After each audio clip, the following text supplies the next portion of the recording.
Now that things have settled down in free agency, it's now time to discuss our way too early roster projections. You're Locked On Panthers, your daily podcast on the Florida Panthers. Part of the Locked On Podcast Network, your team every day.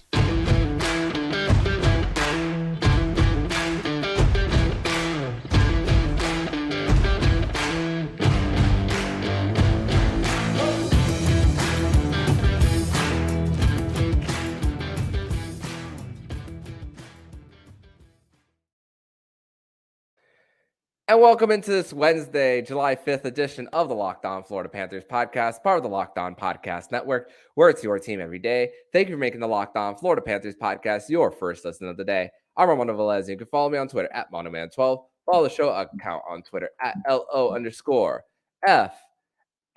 Panthers. And you can follow us as well on Instagram at LO_FLA Panthers. And shout out to the everydayers who come back here and get their daily Florida Panthers fix. So, ladies and gentlemen, I hope you guys all had a great 4th of July if you guys happen to celebrate the holiday. And yeah, this is a Wednesday episode, but it's a little bit of a later release due to festivities and planning and as well as recording time as well.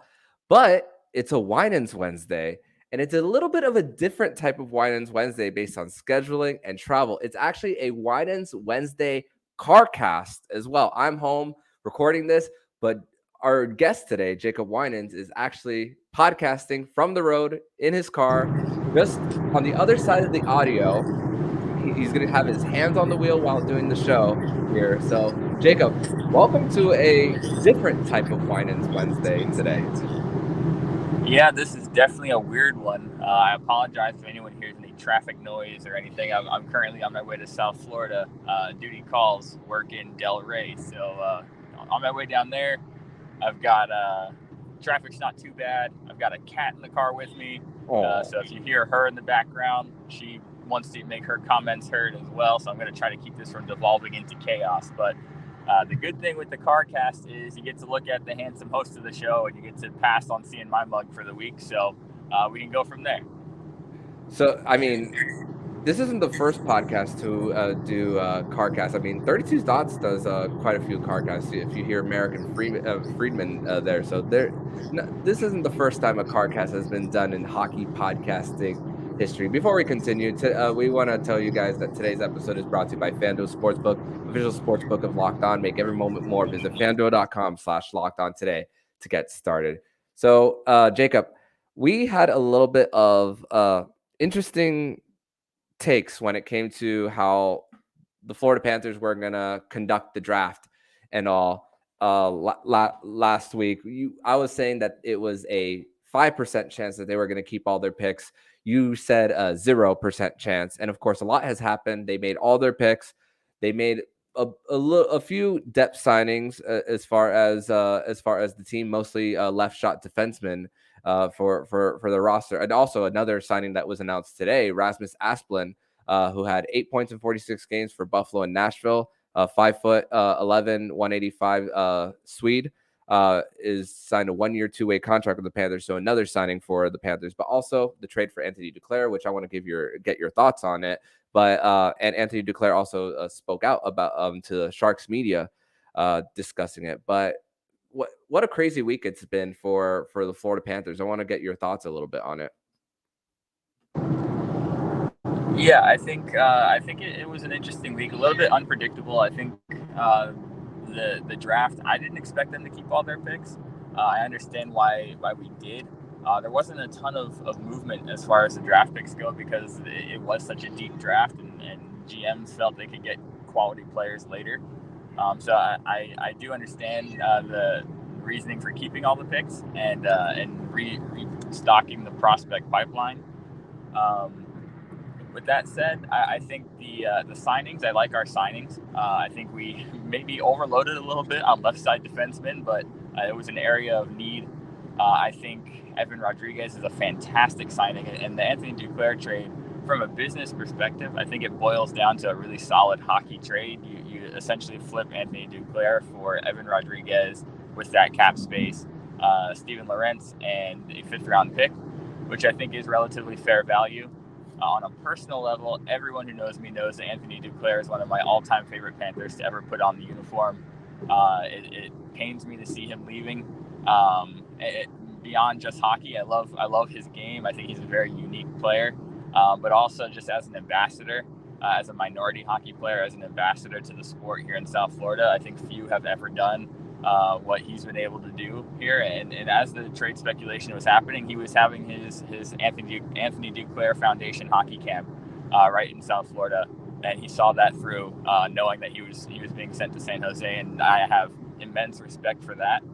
But also, I am happy with his destination. He lands in San Jose, which is a team run by Mike Grier, the first and only African-American general manager in the NHL, and the brother of Chris Grier, who runs the Miami Dolphins here. So I'm happy with that. He gets to go with Giovanni Smith as well. So while it is tough to see him go, I think his destination is fantastic. Yeah, and also Anthony Duclair also has an opportunity to get traded to a contender mid-season, since he's an expiring deal, and we all know with especially lately with how COVID has impacted the NHL and the salary cap and the flat cap. I think this was the year that we saw how teams were so cap strapped more than any of the previous 2 years. Now it flipped on its ugly head when it came to the lack of long-term signings, and there was only 7 contracts in free agency that were 5 years or more in all of free agency as well. And just looking at the Panthers cap friendly page, I mean, just seeing the draft picks that the at least the early picks that they don't have. Yeah, no first nor second next year, but also you're starting to see a little bit of the light at the end of the tunnel. We see 2026 appearing, even though it's still a bit away, but you still have the picks in volume for the Panthers as far as what they got back in a trade with Calgary back in last season as well. The Sharks, like we talked about with Steven Lorentz, and even the one with Claude Giroux as well. So they still have the picks by volume, even though they're not the early picks. Listen, if you are smart as far as your asset management, you're going to use it to your advantage as well. So there is definitely a light at the end of the tunnel for the Florida Panthers. But we are going to discuss more about the lineup, what we think, we are going to make a way too early lineup projection for the Florida Panthers. We're going to start segment number 2, starting with the forward lines. We're going to discuss that next here on the Locked On Florida Panthers podcast. But first, we're going to tell you all about FanDuel, and take your first swing at betting MLB on FanDuel and get 10 times your first bet amount in bonus bets up to $200. That's right. Bet up to $20 and you'll land $200 in bonus bets, win or lose. That's $200 you can spend on betting everything from the money line to the over/under, who you think is going to get the first home run. It's all in the app that's safe, secure, and easy to use. Plus, when you win, you get paid instantly. There's no better place to bet on MLB than FanDuel, America's #1 sportsbook. So sign up today. Visit FanDuel.com/lockedon to get up to $200 in bonus bets. That's FanDuel.com/lockedon. FanDuel, official partner of Major League Baseball. Segment number 2 here on this Wednesday, July 5th edition of the Locked On Florida Panthers podcast. It's a special edition of the show, as it's a Winans Wednesday CarCast edition of the show. And first of all, Jacob, I know you're heading to South Florida, and usually I usually don't head to South Florida during the summer, but I think I need to go back during the summer because I just read the FanDuel ad talking about baseball. But how about those Marlins, man? I know you're a Yankee fan, but I definitely need to go back there for the Marlins. But are you going to be catching them at all before the All-Star break? I'm not sure if I'm going to be able to get to a Marlins game this trip, but they are turning me. It's I always have loyalty to South Florida teams, whether it's basketball. You know, I'm a big Heat fan. my love for the Panthers. But when it comes to the Marlins, I've got a ton of respect for them. They're an underdog team, and my South Florida teams are always second to the Dallas Cowboys and the New York Yankees. So definitely supporting the Marlins. And I personally, I don't know if anyone who follows my Twitter definitely saw the tweet I put out when they swept the Boston Red Sox. One, that helps my Yankees, and two, they continue their dominance over New England, Boston sports, and I love to see it. Yep, I think it's a total of 9-2 for the South Florida teams in Boston this year. So crazy to think that record for at least the Marlins, Heat, and Panthers. And as we record this, the Marlins are winning 8-7 against the Cardinals in the bottom of the eighth. Just giving you an indication of when we're recording this episode. But let's talk about the way too early roster projections for the Panthers. And this was for me pretty easy to put the centers in, at least easier than it was for the wings. There's a few center spots that I was iffy on as far as the bottom six, but we know that Barkov and Bennett are going to be 1C and 2C. But the 3C can go it could go one of many ways. It depends what your needs are. Do you like Duclair more in the wing position? I mean, we saw it, how it manifests in the Stanley Cup final and all that stuff. And or are you comfortable in putting him back at the 3C position? And of course, the Evan Rodriguez signing really helps, but also he's more than capable of playing at the wing. And of course, there's going to be a lot of guys who are going to be playing on their offside. I mean, as well. So first line is Verhey, Barkov, Reinhart. Second line is Cousins, Bennett, Kachuk, just like how they had in the playoffs. This is where it gets interesting for me. Etu Serena on the left wing, Evan Rodriguez at the 3C, and even though Lundell doesn't play the right wing, I could see at least starting off there, or you could flip flop him and Evan Rodriguez. You could do one of those two. Fourth line is Steven Lorentz as the 4C, Ryan Lomberg on the left wing, and Stenlund as the right wing on the fourth line. With a honorable mention there, I think Grigory Denisenko is going to make the team this year. Being on a one-way contract,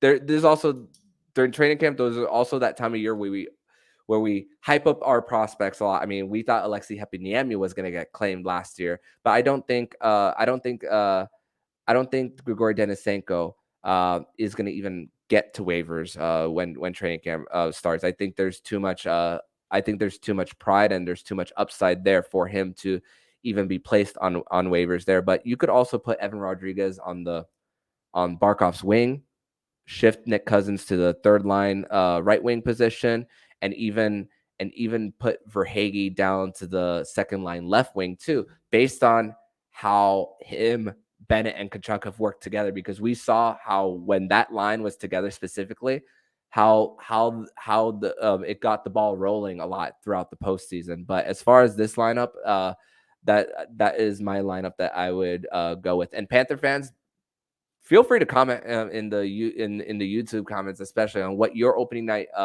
roster will be for this Panthers team. Jacob, what do your forward lines look like if game one was tonight? Yeah, so they call it way too early for a reason, and I would not be shocked at all to see a couple of waiver claims, maybe even another depth signing here and there before we get to regular season. But with that said, we're not too far off in our predictions. I think Sam Reinhart is going to be top line right wing, and I think this is the year more than any where he and Barkov are going to have no choice but to figure out some kind of chemistry.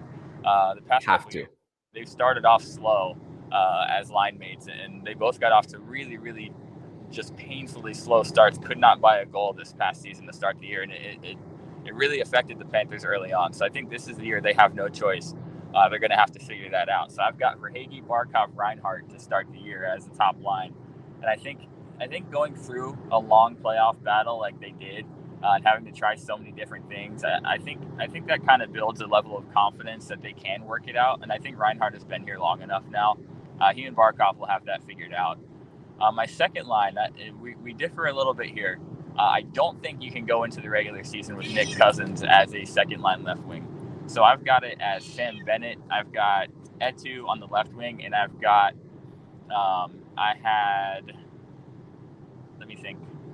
Let me think how I want to play this on the second line.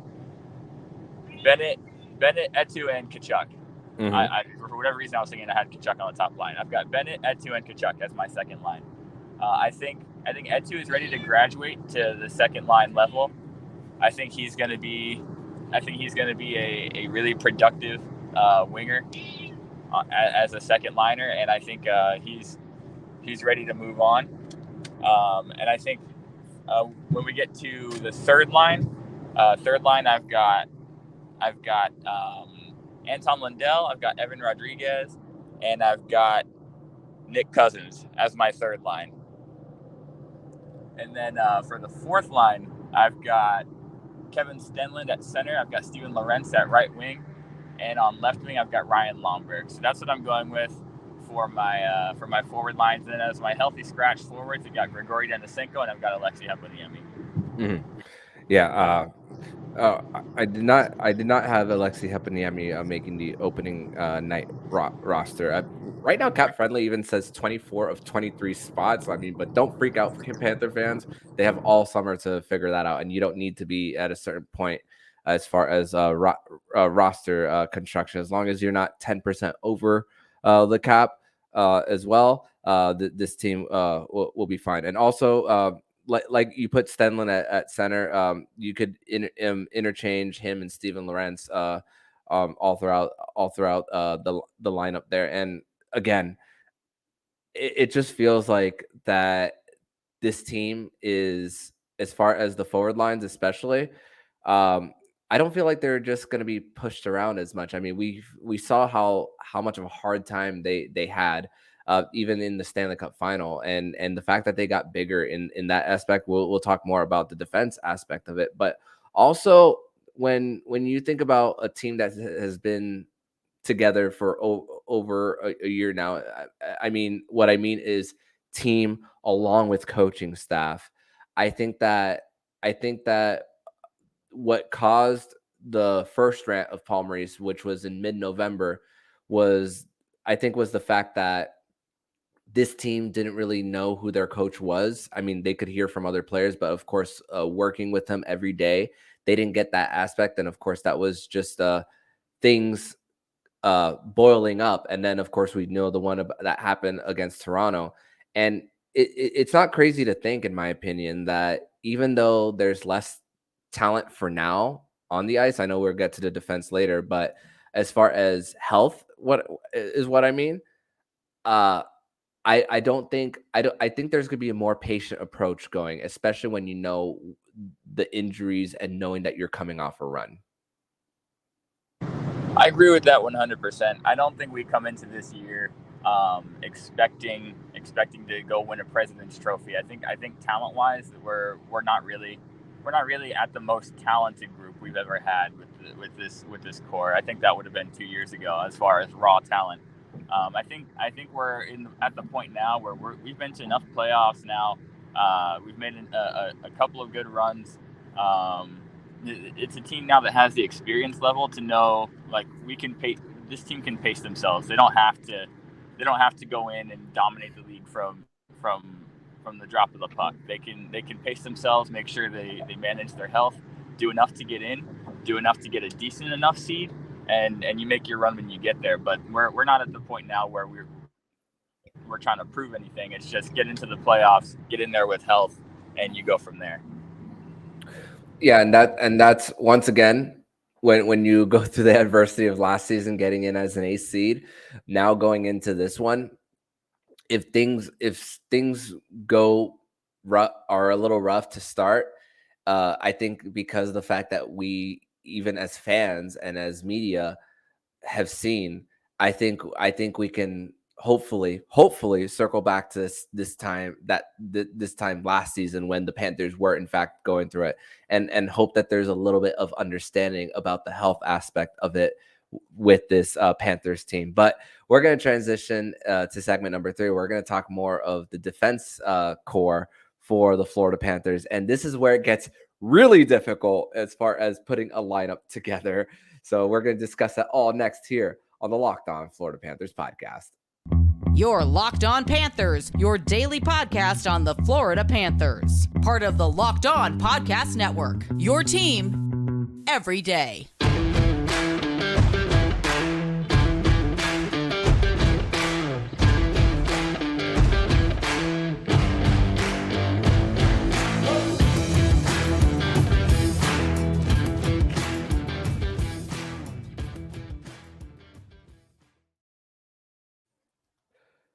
Third and final segment on this Winans Wednesday edition of the Locked On Florida Panthers podcast. Today is July 5th, 2023, a special CarCast edition of the show, as Jacob Winans is on the other side of the audio for this special edition of the show. And Jacob, this is where it gets really, really tough for me. And I spent a really half hour, 45 minutes, because I just didn't know how to put this together. And the way I did both the lineup projections is every single time, whether it was the David Dworks of the world or George Richards, when they were putting their fair share of articles out, I did not want to look at their articles first. As far as that, I wanted to make my own and then clicked on theirs to see what they had to say about it. So before I even went and clicked on theirs, this is what I put down. As far as my D pairings for the Panthers. I had Forsling on the top pair on the left side.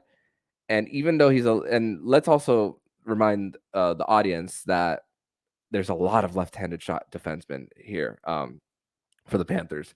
So there's going to be guys who are going to be out of position. But OEL on the top pair with Gus Forsling playing on the right side. Nico Mikkola on the second pair, along with Dmitry Kulikov on the right side, and on the third, Josh Mahura and Mike Riley as far as the third pair and the scratch, the seventh defenseman will be Lucas Carlson, but he will be there if Florida decides not to carry 3 goalies. But let's also remind the audience that Spencer Knight is waivers exempt, so they could start the season with Bobrovsky and Stolarz. So that means you could put Lucas Carlson as that 7th defenseman. We know one team that's already going to probably carry 3 goalies this year, and that's the Carolina Hurricanes. They're likely going to be. But also, what could we also see? We could also see Dmitry Kulikov go on the right side on the top pair with Gus Forsling. We could see OEL play on his natural side on the left in the second pair, and Nico Mikkola shifting to the right. But as well as that, and even though Josh Mahura does have can play on both sides of the defense, that's at least that's what I'm seeing on Cap Friendly as far as LD and RD as well. It just stinks that the Florida Panthers, there are major injuries to their defense as far as guys missing. And Elliot Friedman on 32 Thoughts said that the expectation is now Christmas for these guys to come back. That's the first time I've heard Christmas. I've heard the first few weeks, but Elliot Friedman said Christmas. So that's a little bit of a change of the expectation for the Florida Panthers on how their D is going to look, and not only that, and for how long too, Jacob. So as far as D pairs, who do you have? Who do you have and where? Yeah, so Christmas would be a major blow if that's what it ends up being, because up until this point, what we've heard from Bill Zito is that it could be a few weeks, could be a month, could be 2 months, depending on recovery time. So Christmas would be tough, and we have to hope that it's not a Christmas timeline for both of them, but definitely not both of them. But even one of them, I think get one of them back earlier than that. That's a little bit more manageable. The good thing having all these left side defensemen is that they are all veteran players. So as a veteran player, it's a lot easier to play both sides than it is to just play your one side. You usually don't want to put young guys on their offside, but veterans like the Panthers have, They're very capable. So my top pair, with Montour and Ekblad out for the foreseeable future, I've got Gus Forsling and I've got Oliver Ekman-Larsson. A couple of Swedes. I think they're going to find some chemistry, and I think for Ekman-Larsson, it's a big year for him to kind of rebuild his value. He doesn't have the pressure of that huge contract, and he can just kind of come play his game. And we haven't really seen him on what I would call a competitive team yet. He's never really been in a position where he's chasing a Stanley Cup. He's played in Arizona. He's played in Vancouver, franchises that really haven't been put in positions to win. So I think he's going to have a good year, and he's going to presumably run that top power play unit, which is a role that he specialized in Arizona, and he'll have a chance to do that again with a lot of forward talent to work with. So I'm excited to see what he brings with Gus Forsling. My second pair, this is where we get a little bit different. I've got Josh Mahura and I've got Mike Riley as my second pair. I think Riley's got the skating ability to be a second pair defenseman in the short term, and I think Josh Mahura is going to have to take on some bigger responsibility this season. I think second year in the system, he's in a good position now where he can make a little bit of a jump. Similar to Etu, I think Etu is my forward who's best poised to break out this year as a top six winger.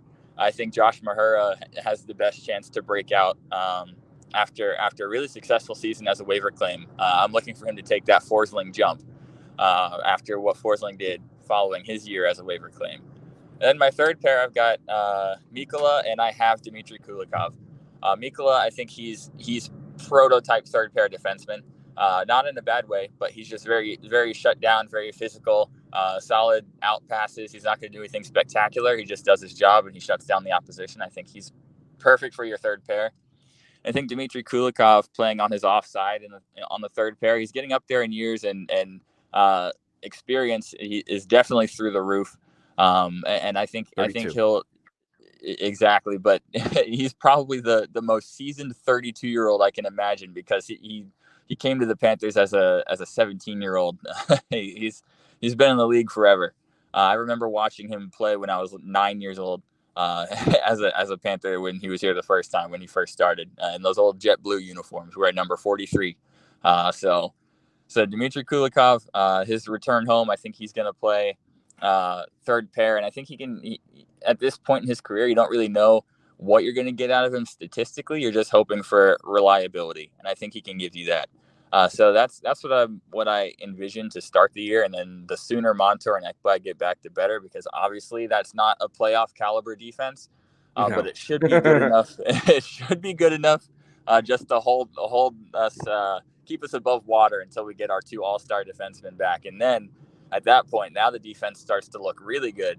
If you have Gus Forsling playing well, Oliver Ekman-Larsson hopefully healthy and playing well, Mike Riley, Dmitry Kulikov, if they're not waived, one of them I would assume stays when guys get back, and it creates a lot of internal competition, but also guys who get to play bigger minutes, gain that confidence, that ice time. When Montour and Ekblad get back, you have the entire D-core is now in a rhythm. And everyone has found their game, and as long as we're in a decent enough position in the standings, that's when you can really make a jump.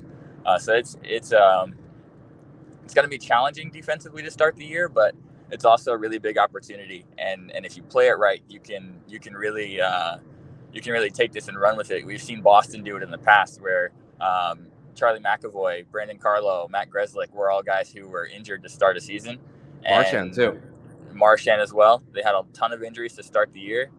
They got off to not the hottest start necessarily from those position groups, but they played well enough to stay right in the running and really run with it. So I think it's a good opportunity for a lot of guys on this team. And I do have Lucas Carlsson making the team as the extra defenseman as well. And I would not be shocked at all to see him get some games, because you're not going to really think twice about maybe healthy scratching Dmitry Kulikov for a night, or healthy scratching Mike Riley for a night to get Lucas Carlsson some ice time. I think the players there are comparable. So a good opportunity for Lucas Carlsson as well, coming off of an all-star campaign in the AHL.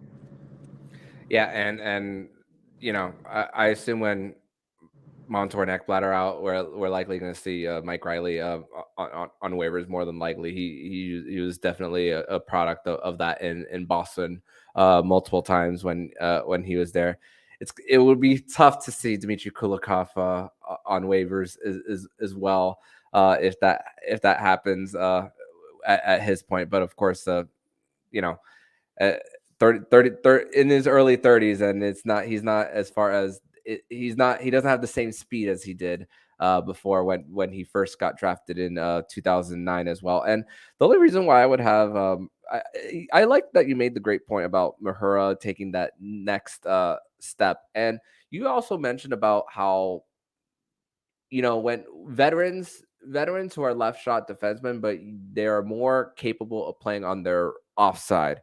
But we both kept Mahura on the left side, 25 years old, but also he's still relatively young, and the fact that Paul Maurice doesn't want to mess with. I don't think that's something that Paul Maurice also wants to mess with as well. And how many times do you remember how many times we've called Josh Mahura's name this season in a bad way? I don't. Outside of the Stanley Cup final, where I don't recall the amount of times of calling out Josh Mahura's name. So I really think you're onto something there, Jacob, about Josh Mahura possibly growing. Yeah, and I love the point you just made about keeping him on the left side, because I think when players make that kind of leap, I think it's usually a product of not just their confidence, but also being put in the best position to succeed. And the reason I have Etu making such a big leap as a top six winger this year is because I think being put on a line with Sam Bennett and Matthew Tkachuk is the excellent position to succeed. I could see him getting 20 goals, 30 assists this season. And it's the same when it comes to Josh Mahura on defense. I think if you keep him on the left side, you give him second pair minutes. I think that's only going to boost his confidence. And this past season, he played a very responsible game. Not a ton of mistakes. Did his job, and it really reminded me of Mackenzie Weegar when he first cracked the NHL as a regular. Did not really take a lot of chances, and played a very responsible, sound game. And then as Weegar's confidence developed and he was given more responsibility, he became a really good two-way defenseman. And then he became a really good offensive defenseman.